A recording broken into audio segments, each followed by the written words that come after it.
एवढ्या कमी रिसोर्सेस मध्ये किंवा अशा परिस्थितीमध्ये एखादं विजन ठेवणं किंवा एखादं मोठा जे स्वराज्य म्हणून स्वप्न बाळगणं हे कितपत शक्य होतं आणि आत्ताच्या घडीला आत्ताच्या युथला ते कसं काय मॅनेज करता येईल किंवा काय जर तो त्याच्यातून भटकत असेल तर त्याला काय घेता येईल? आपण नेहमीच म्हणतो की महाराजांनी शून्यातून शिवशाही निर्माण केली, राईट. ते अगदी शून्य नव्हतं म्हणा.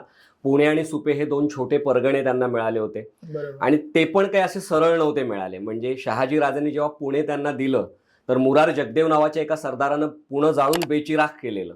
हे लोक गावं सोडून गेलेले आहेत, गाढवाचा नांगर फिरवलाय, जंगलं वाढलेत, हिंस्र प्राणी वाढलेत, असं पुणे मिळालंय. म्हणजे अगदी रेडीमेड काही मिळालेलं नाहीये.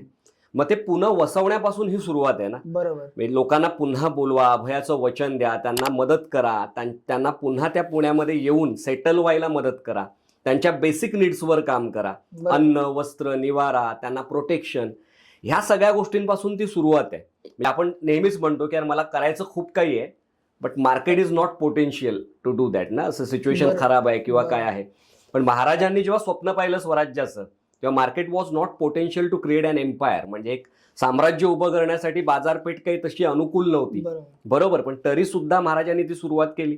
बरं, मग हे पुणे आणि सुपे जे त्या पद्धतीने मिळाले त्याला वसवणं, तिथून ती सुरुवात आहे.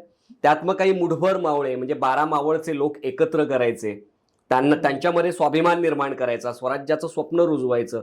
मग हे काही मावळे जोडत जोडत त्यांनी ती सुरुवात केली, बरोबर. काही रिसोर्सेस जे लिमिटेड होते, मुठभर मावळे, एक छोटासा प्रदेश, इथून ती सुरुवात आहे. पण मला नेहमीच असं वाटतं की जेव्हा तुमचं स्वप्न मोठं असतं ना तेव्हा तुमच्याकडे अवेलेबल रिसोर्सेस, म्हणजे आता माझ्याकडे सध्या असलेली मॅनपॉवर काय आहे, फायनान्शियल रिसोर्सेस काय आहेत, बरोबर, माझ्याकडे काय प्रांत उपलब्ध आहे, कोणकोणत्या गोष्टींचा सपोर्ट सिस्टीम माझ्याकडे उपलब्ध आहे, याचा अभ्यास जर मला असेल तर त्याप्रमाणे मी ठरवू शकतो की माझ्या मोहिमा कोणत्या लेवलच्या असल्या पाहिजेत. म्हणजे अगदी आता अवेलेबल असलेल्या रिसोर्सेसमध्ये मी कोणतं यश मिळवू शकतो. मग तो एक एक यशाचा टप्पा गाठत जेव्हा आपण जातो, आपण या रिसोर्सेसना हळूहळू वाढवू शकतो आणि आपली ताकद वाढवून आपण आणखी मोठी यश गाठू शकतो.